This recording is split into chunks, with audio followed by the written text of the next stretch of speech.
Hello, I'm Nicholas Redman, Editor of the Adelphis at the International Institute for Strategic Studies. I'm joined today by Professor Geoffrey Till, author of the recent Adelphi, Asia's Naval Expansion, an arms race in the making.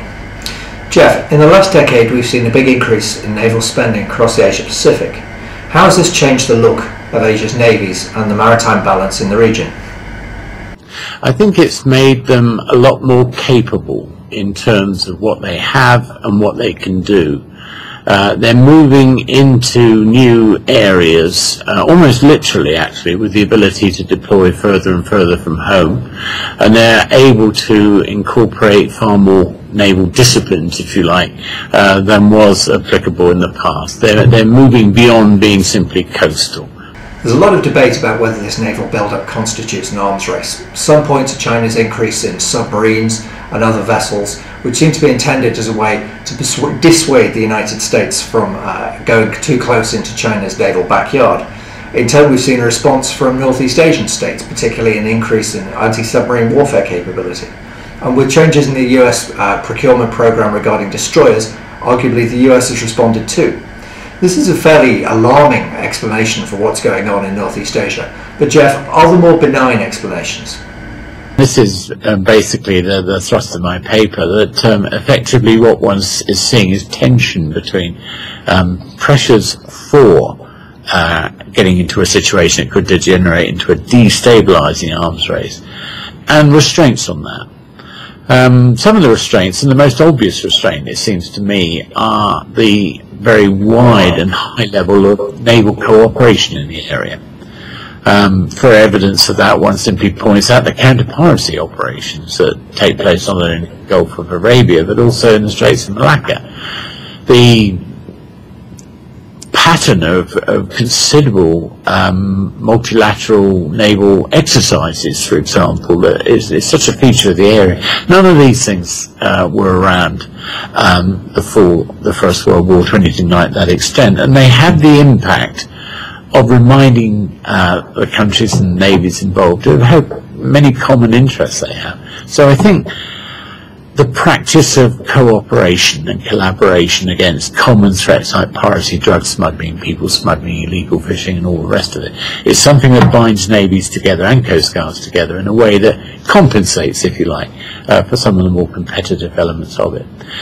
If you look at the sort of level of defence spending that many of these countries have, it's generally speaking not that high by historic standards, although we can argue about, say, China as to what its actual level of spending is.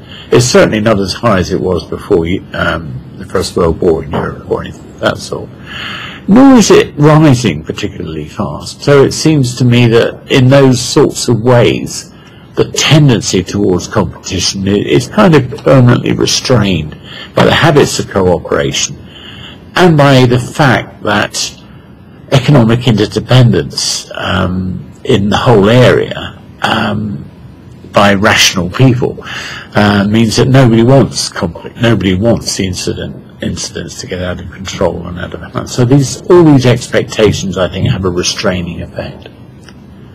A lot of the expansion in any case is intended to provide stable enforcement of the law, if you like, against criminal activities such as terrorism, such as drug smuggling, arms smuggling and so on and so forth, which in themselves can have destabilizing consequences. So keeping that sort of thing quiet or more controlled is actually a way of stabilising the situation rather than destabilising it. Thank you. In your book you look beyond simply procurement of naval vessels and devote a great deal of attention to doctrine and missions. Why is that? Well, basically, I think a lot of analysis that's carried out in, let's say, the media and the social media in the Asia-Pacific as elsewhere is a kind of sophisticated version, or in some cases not very sophisticated version, of bean counting. In other words, it's simply comparing navies by adding up the number of frigates they've got and then drawing conclusions from that. It seems to me that simply focusing on technological capabilities, numbers, can provide a profoundly misleading impression of what is actually happening. So in order to compensate for the easiest focus, which is on hardware, it's necessary for a real analysis to look at what these countries are doing with what they've got, looking at the nature of their exercises, how they deploy, where they deploy, and so on and so forth. And also looking at what they say. How are they justifying their forces?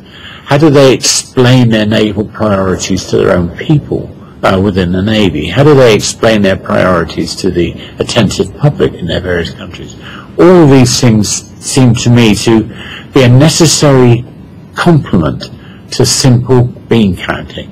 And I worry that these two areas are much more complicated, and therefore quite a lot of opinion formers, if you like, aren't focusing on those difficult questions, and are instead focusing on the rather easier ones of looking at hardware and maybe getting the wrong impression. Okay, does this broader approach to the question of naval expansion change our understanding of the position as it is today? Does it support or refute the arms race hypothesis, for instance? Well, here's an example of why it's a complicated issue. I don't think it necessarily does either of those things purely. I think you can see evidence in doctrinal formulations that both supports and undermines the idea that we're about to start or see the beginnings of a naval arms race in the Asia Pacific. If you look at Indian naval doctrine, for example, and I'm not singling them out as being a particularly aggressive kind of naval doctrine at all, but I think if you look at them, you can see evidence that would support both notions. You can see evidence in how they describe what the priorities of the Indian Navy are in ways that support the notion that they are getting more competitive, that they are more and more focused on peer competition, obviously with China.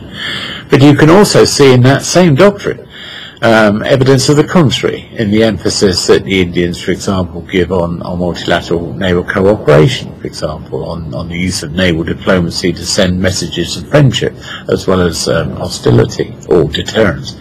So I don't think that that either what they do or what they say is simply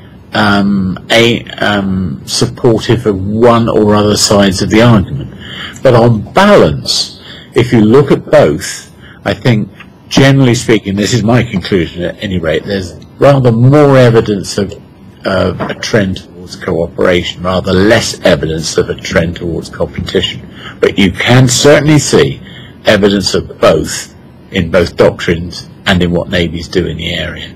So it's a complicated answer, I think. I fear it's not a straightforward answer, but it's either way. It shows how important it is, not just to look at what they've got, but to look at how they use what they got and how they justify what they've got, and to their own politicians, to their public, and how they explain their priorities to their own people within the Navy. The problem, of course, is that some naval doctrines are much more accessible than others. We have plenty of naval doctrine on the part of the United States and India, not much in China or in Japan, and that complicates analysis. Professor Geoffrey Till, author of Asia's Naval Expansion, An Arms Race in the Making, thank you very much.